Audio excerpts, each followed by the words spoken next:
షాబాద్లో చోటు చేసుకున్న వరుస హత్యలు తెలంగాణ రాష్ట్రాలను ఉలిక్కిపడేలా చేశాయి.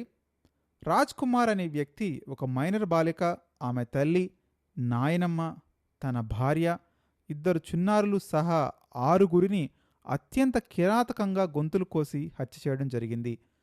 తర్వాత వెలుగులోకి వచ్చిన వివరాల ప్రకారం మైనర్ బాలిక తండ్రిని కూడా అదే వ్యక్తి హత్య చేసినట్టు అనుమానాలు వ్యక్తమవుతున్నాయి.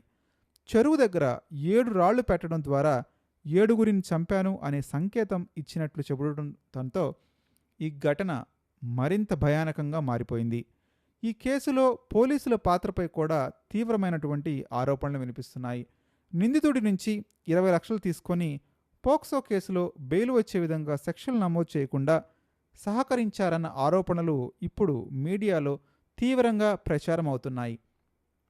ఉన్నతాధికారుల పర్యవేక్షణలో లోపం జరిగిందా, డీజీపీ ఆదేశాలు పట్టించుకోలేదా అనే అంశాలపై విచారణ జరగాల్సిన అవసరం ఉందని పలువురు అభిప్రాయపడుతున్నారు.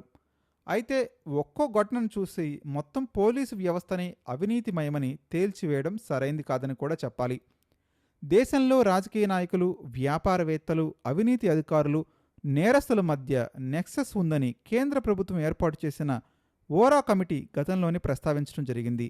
అంటే కొన్ని చోట్ల పోలీస్ క్రిమినల్ మధ్య సంబంధాలు ఉండొచ్చును కానీ అందరూ పోలీసులు అలాంటి వారే అన్న భావన సరైంది మాత్రం కాదు.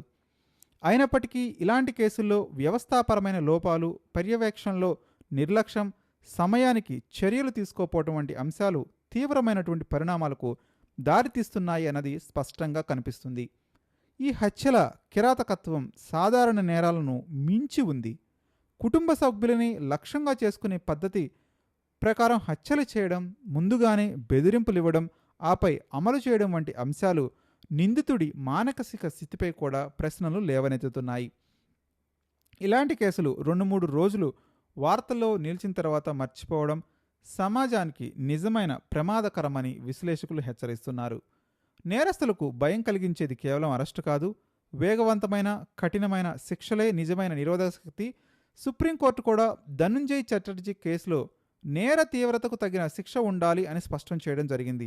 అయితే మన న్యాయ వ్యవస్థలో పెండింగ్ కేసులు, పోలీసులపై అధిక భారం, వీఐపీ బందోబస్తులు, లా అండ్ ఆర్డర్ బాధ్యతలు వంటి కారణాల వల్ల దర్యాప్తులు ఆలస్యంగా జరుగుతున్నాయి. అందుకే ఇలాంటి భయంకరమైనటువంటి నేరాలపై ప్రభుత్వం, పోలీస్ యంత్రాంగం, న్యాయ వ్యవస్థ కలిసి జీరో టాలరెన్స్ విధానంతో స్పందించాల్సినటువంటి అవసరం ఉందని ఈ ఘటన మరొకసారి గుర్తు చేస్తుంది. మీరు కూడా మీ అభిప్రాయాన్ని కామెంట్ రూపంలో తెలియజేయండి. నిజంగానే ప్రభుత్వాలు బాధ్యతతో వ్యవహరించాలా, అవసరం లేదా?